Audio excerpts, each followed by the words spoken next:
So I was able to take my mixes from this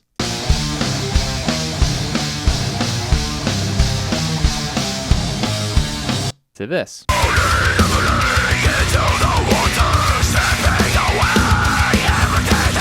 But there were a lot of steps along the way. So in this video, I'm gonna let you hear how my mixes progressed all the way from 15 years ago up until now, and I'll highlight kind of the main things that I learned that made the biggest differences along the way.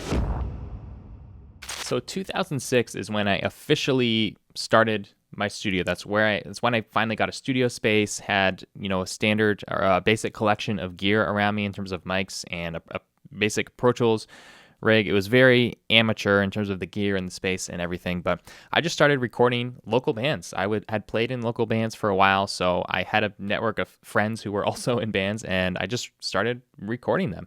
And here is one of the first ones that I did in 2006. Here's what it sounds like.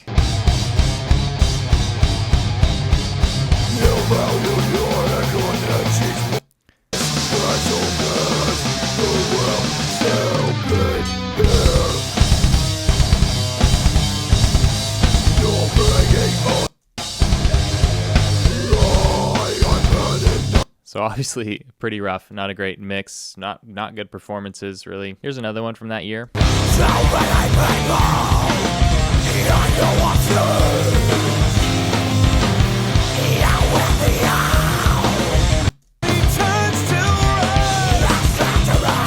So this one is obviously a little better than the first one, but that's completely just down to the musicians, like better guitar player, better drummer, stuff like that. So it just naturally sounds a bit tighter, but in terms of the mix, not that much difference. I still didn't really know at all what I was doing. Now, before I move on, I need to make a huge point, and that's that even these 2006 mixes, I charged for those, okay? I was making money for that quality that I was putting out in 2006. So a lot of people have this question about, you know, how do I know if I'm good enough yet to charge and start working with clients? I've said in other videos that is something you just need to completely get out of your head. That's a really bad mindset that's going to hold you back. You just need to start where you are and start working with bands who are also at that level and just start getting your hands dirty. Now, moving on, 2007. So 1 year in, let's check this one out.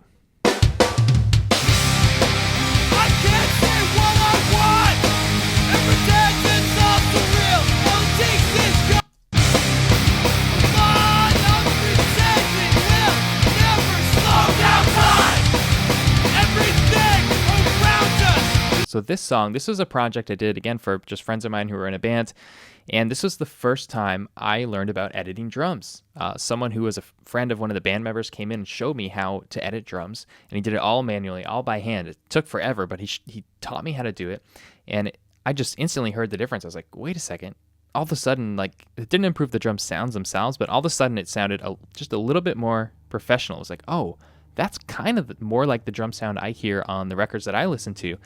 And so from that point forward, I pretty much always edited drums. And you can hear this isn't perfect in terms of drum editing, but I was just that was the first step towards that world of just having just a tighter drum sound and just keeping things a little more in time.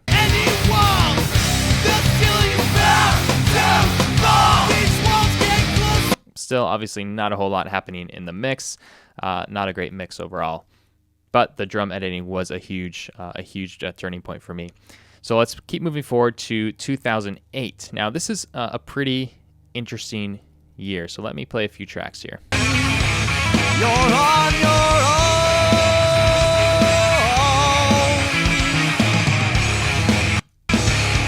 You know you do to stay alive.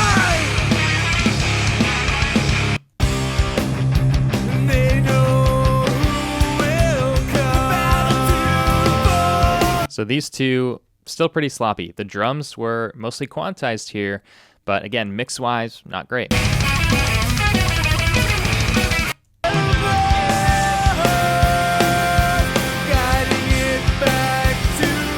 But it's interesting where you hear this project here.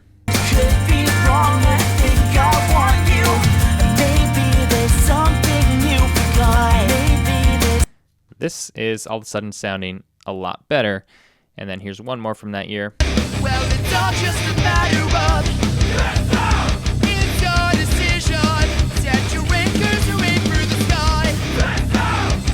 kind of weak, but it's improving. So obviously the one thing is that there is a progression in this year in 2008. I was learning, I was getting better. My mixes were slowly improving. But the big difference here is really just, it comes down again to performances. The reason this one sounds so much better than these, even though I did them in the same year, is it was just a good band with good songs and a good singer and good drummer, good guitar players. They knew what they wanted and they could actually play it. So that was still kind of the big difference. It was hit or miss. Some stuff turned out, oh, this actually is sounding pretty decent. Other projects like this one.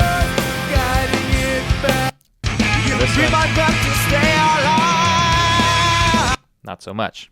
But another important thing I want to point out here, I would still, this is not pro quality, but 2008 is the year that I actually went full time in my studio. So this is all I was doing. I had enough clients lined up at the start of 2008 that's all I did. I quit my other job as an assistant at another studio, and all I was doing was recording bands in 2008, just to further make my point that you don't need to be at the top of the game to start getting clients. I mean, I was full-time while still sounding like that. Now let's move on to 2009. This was a huge year of growth for me, and you'll hear it right away in the mixes here.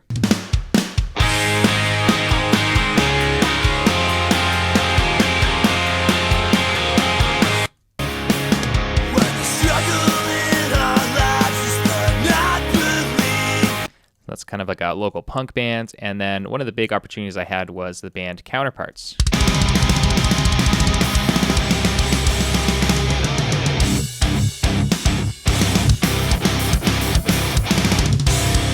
So we've gone from 2006 to 2009. So this is me in my fourth year of really doing this in earnest. And like I said, the year before, I had just gone full time. So I had done a lot of material over 2008. So I was really learning a lot. And you can hear from 2008 and also this one, this is when I'm starting to use drum samples. So I'm able to kind of use that tool to overcome kind of the struggle I was having with mixing the drums at the time. And I was also just learning a lot, talking to other pros, getting a bit of an inside look at how people were actually making those top level records. And the big change in this year was getting it right at the source in terms of the sound as good as I could at the time, and also the performance, mainly the performance, especially in guitars. That was the big change, just not compromising, not letting something that sounds a bit out of tune or something that was played sloppily, just not allowing that to make it onto the record. And that's how, that's really the main thing of how I went from this to this.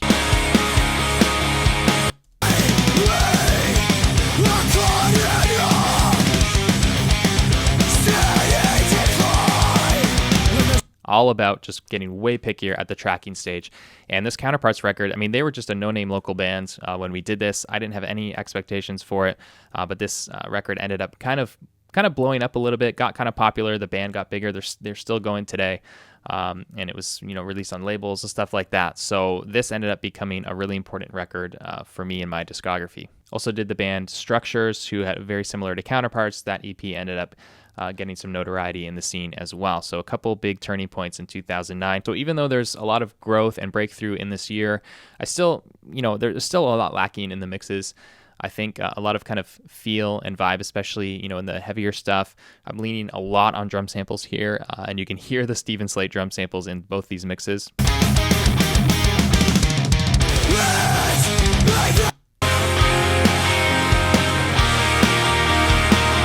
So it's good. It's a lot tighter. It's a lot clearer, cleaner, better mixes, but kind of generic, kind of cookie cutter, using mostly all the same drum samples and everything I was doing. So continuing in that direction of trying to get better tones at the source, getting good performances at the source, and really refining that approach and refining those techniques. Going into 2010, things are getting clearer, bigger, mixes are getting a little bit better. For their sake, will you ever give up? Quite the shame.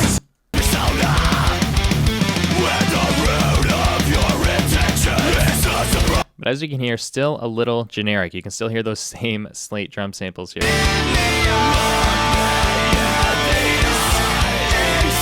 So I was really figuring out guitar tone and guitar performance and a lot of production stuff I was leveling up. But drums, in terms of drum mixing, I still hadn't quite figured it out because I was still really having to rely on those Slate kick and snare samples to get a decent drum mix. Now, 2010, also an important year because I did my first label project.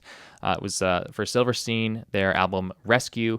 I produced and engineered it. I did not mix it. We sent that off, and someone else mixed that record, but still, that was an important project for me because there was a lot of pressure on. It was a label project. They were an established band. They had recorded with some pretty big name producers in the past, so I felt a lot of pressure on that one. But it kind of got my foot in the door in that world of at least one record label paying me and knowing who I was. A really cool thing, an important thing to note here around 2010. Now, you've probably heard of the 10,000 hour rule that you have to put in 10,000 hours at whatever your craft is before you start approaching that kind of expert professional level. And I once calculated, going back from 2006 and remembering how many days I was usually in the studio and how long my days were usually, I calculated that pretty much around 2010 is when I would have been in that 10,000 hour ballpark and kind of approaching that, or maybe hitting that 10,000 hours and exceeding it. So it's pretty interesting that, and maybe no surprise, that around that 10,000 hour mark in this year is when I start getting bigger and better opportunities. And also my quality is finally starting to at least approach kind of that professional bar. In 2011, continued getting some good opportunities. This is a full-length album I did for band Dead and Divine. Again, this is another label project. In fact, tonight, the best night of your life will be serpentine, joint intravenously.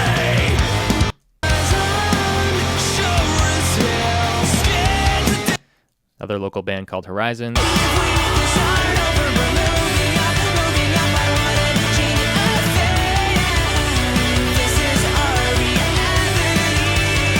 So mix sounds similar. I would say there's a bit of growth. I'm taking steps, but still drum sounds a little generic. I'm still leaning on those Slate drum samples. I think in this year, production-wise, in terms of layers and choosing sounds for tracking, doing a lot of vocal production and all that, I think I was growing a lot here, but still trying to crack the code on drums. You can still hear the Slate samples here.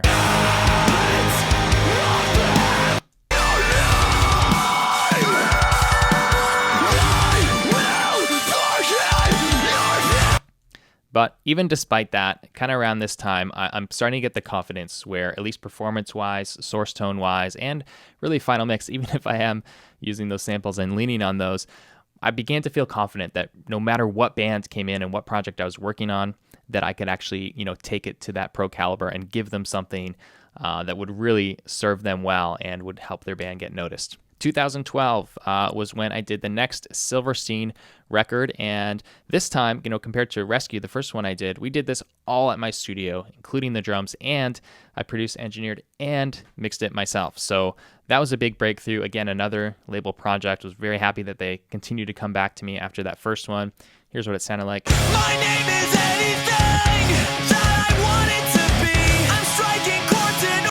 But the big difference here, it's a unique drum sound. All of a sudden, it's like, boom, no more Stephen Slate samples. I think I'd finally started to crack the code on drum mixing and getting live drums to sound up to that competitive bar, and also starting to create my own drum samples instead of relying on other ones that I was buying. Play the victim, but I only have myself to blame. I rename. So there's lots of live drums in this mix, even though they were recorded in my tiny little studio. So this just, to me, sounds a lot less sterile. It's got its own vibe and character. It's got a more unique sound than some of my previous work. We used we switched out different snares for different songs. We used a different guitar amp on almost every song here, just depending on the vibe we wanted. I worked hard on production layers, especially on the vocals. So pretty important project, important year in terms of cracking the code on drum sounds finally, and then also just stuff that sounds unique and not necessarily needing to use all the same stuff in order to get a certain result. It's more being able to really change up the gear and really be more creative in what we're doing at the source tone and the tracking stage, but still ending up with that competitive result. 2013, 7 years in.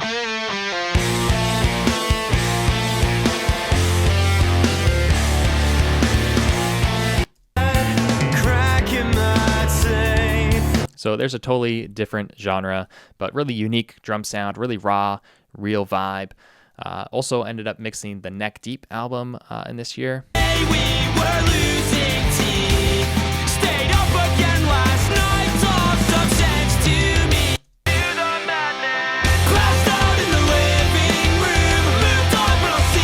So this year was kind of the start of when decent mix projects, like not full production track to mix, which I had been doing pretty much exclusively up until this point.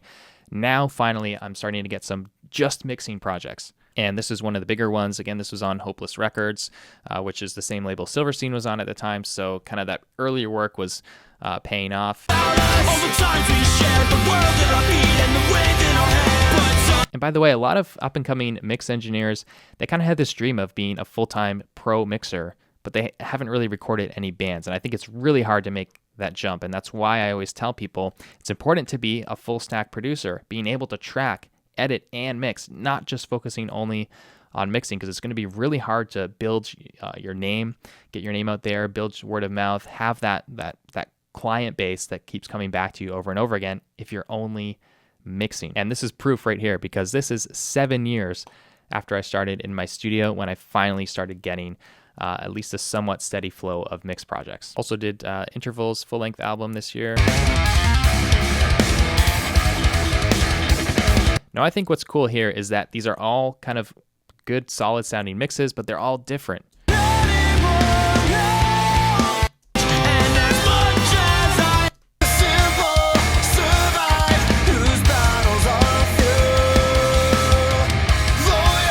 And at this point, I'm completely just doing my own thing with the drums here, all using only my own drum samples. I think as of 2012, that last year I showed you, I created my own drum samples because I'd finally figured it out.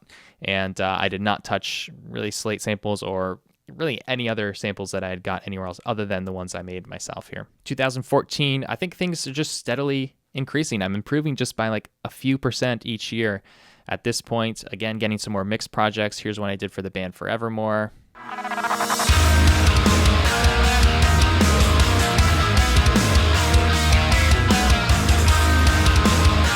It's a band called Auras that I tracked and mixed.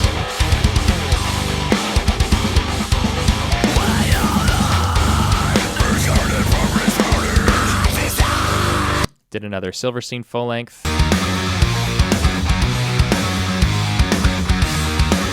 And at this point, I feel like I'm consistently hitting that pro bar, kind of over that tipping point, but they all still sound different. You know, these are not cookie cutter like a few years earlier my mixes were.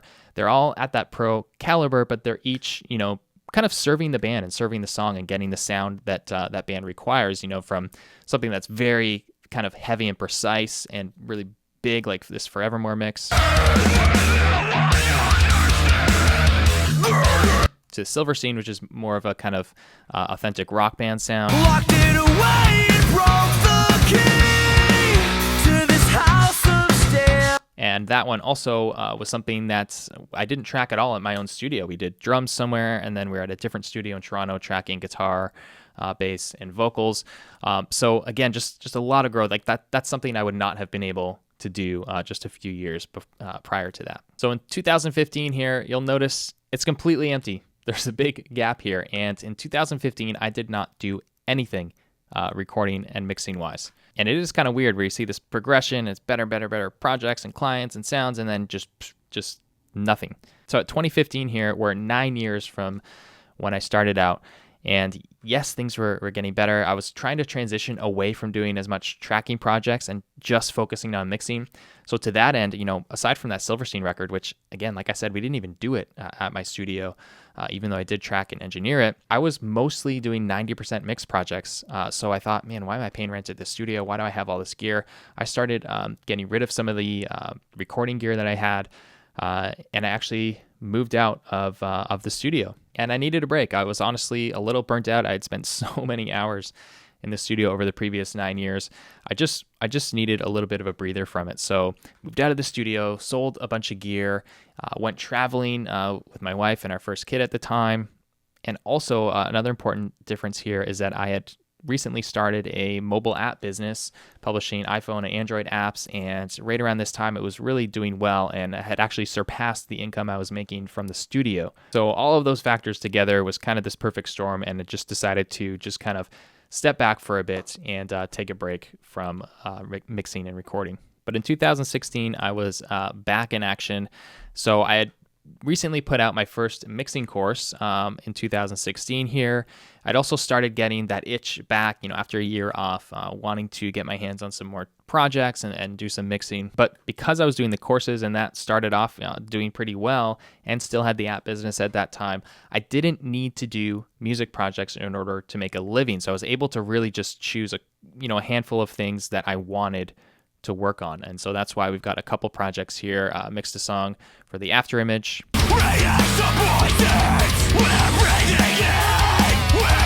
Also ended up mixing this full-length album for Nick Johnston.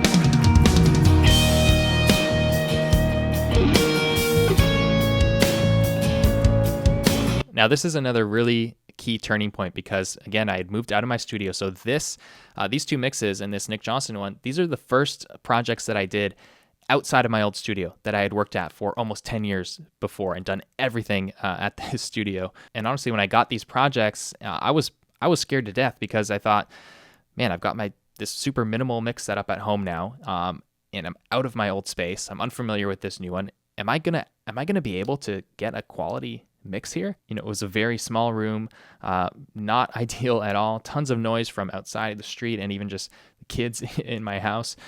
So I was worried, but at the end of the day, this mix turned out really well. I'm proud of it. And I had actually tracked and mixed previous Nick Johnston album, and he came back for just the mix for this one. And he even said it was one of the best mixes he ever had on an album. So that just gave me, it was such a relief and gave me so much confidence that it's like, okay, I can actually do this, even though I don't have a perfect space anymore. And even though I'm just mixing at home with a super minimal setup, I can still do this. I can do this anywhere. It really gave me that proof.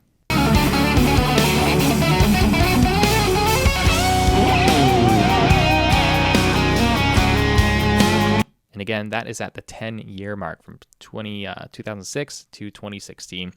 2017 was very focused on building the Hardcore Music Studio, the websites, YouTube channel, online courses. This song here, I tracked and mixed for my hardcore tracking course. So this was my first time kind of back in the studio tracking a band from start to finish since taking that little break.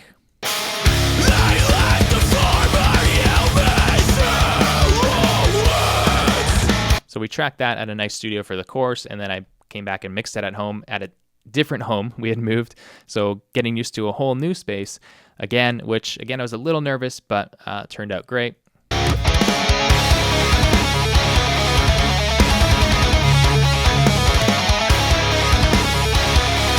2018, mixed a few songs for a program I had called Mix Mentor, where I took students over a 3-month period. Every month I mixed a different song from scratch that members had submitted. So, it was me getting my hands on stuff in the real world that other people were working on, not necessarily, really professionally tracked stuff. It was just, this is the stuff that my students are working on. So I mixed it, I think 4 different songs from scratch. Here are a few of them.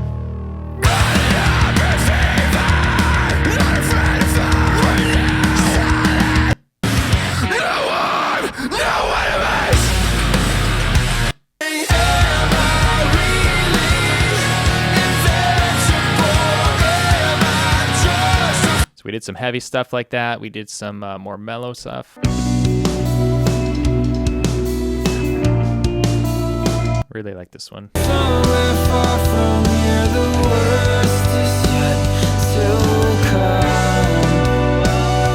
Now, 2019, so this is almost up to present day. This is last year. And at this point, I'm basically spending 95% of my time and energy on Hardcore Music Studio, building this channel, helping you guys, teaching others, building out my courses, improving them, creating new training, and just being so fired up about the successes that my students are having, whether it's going from $50 a song to $600 a song.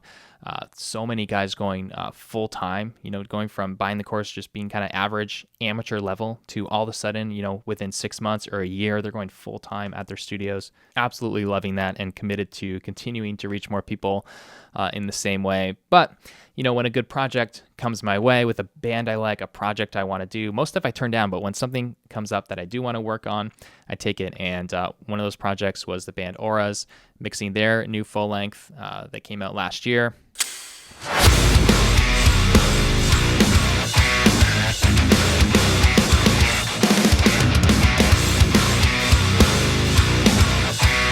absolutely loved being a part of this record. There's so many cool things, and just awesome musicianship and songs.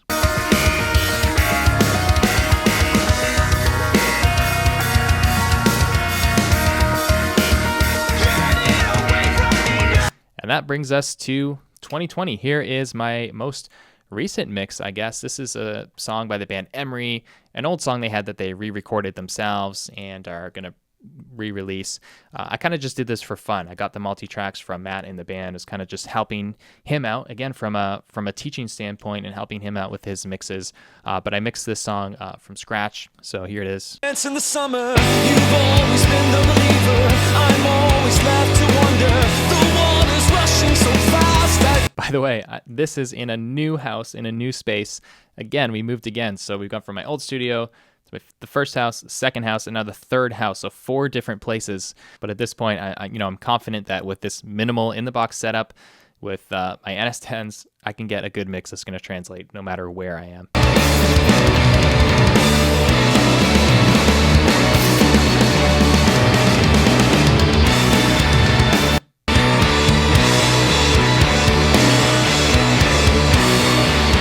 So that's it. Almost 15 years of mixed progression, again, from this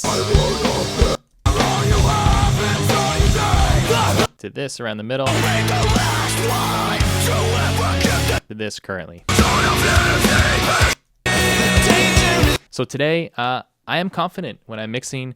I mix fast. That last Emery mix, that was, from start to finish, 6 hours to do a mix. And I'm happy with the results I'm getting now. I don't second guess myself when I'm mixing anymore. But this is almost 15 years of progression. So no, it's not. No one's going to really get there overnight. And I know that there's still room for me to go, still lots of room to grow.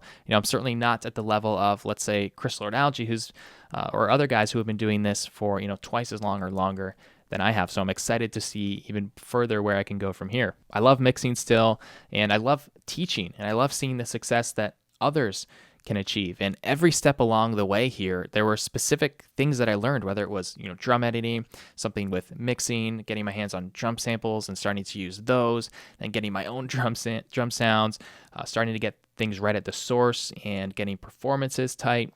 It was all this series of breakthroughs that gradually helped me step up every part of the journey.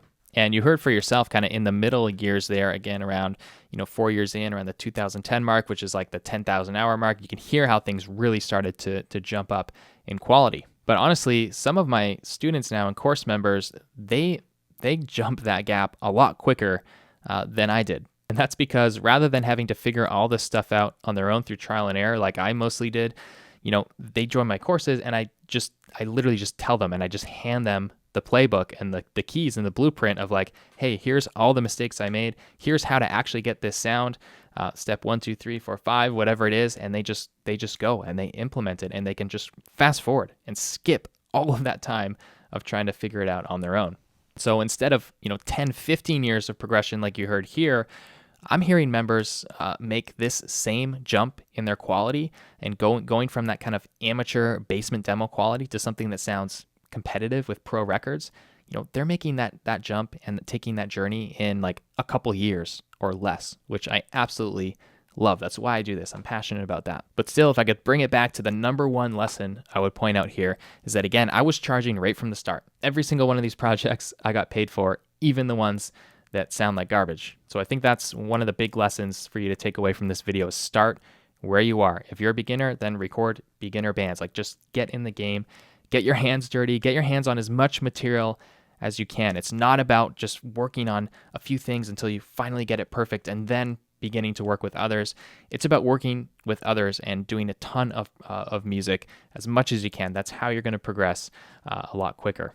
And if you've got a serious passion for this, then I highly recommend doing what thousands of my students all over the world have done at this point, and that's investing into their audio skills. Instead of doing this long road of trial and error, yes, you still have to put in the hours. You've got to put in the reps, but you can overcome a lot of these problems a lot faster than I did because, you can invest in courses like some of the ones that I put out and just literally just be handed the secrets, be handed the knowledge, and going implementing it right away. And that way, you're just making the choice to trade off money for time. You're choosing to invest a bit of money so that you can save years, literally years and years of time trying to figure it out with trial and error. We got thousands of members who have done exactly that in over 54 countries around the world. And if you want proof to hear for yourself, then just watch the next video that's popping up here on the screen. And there are hundreds more where that came from.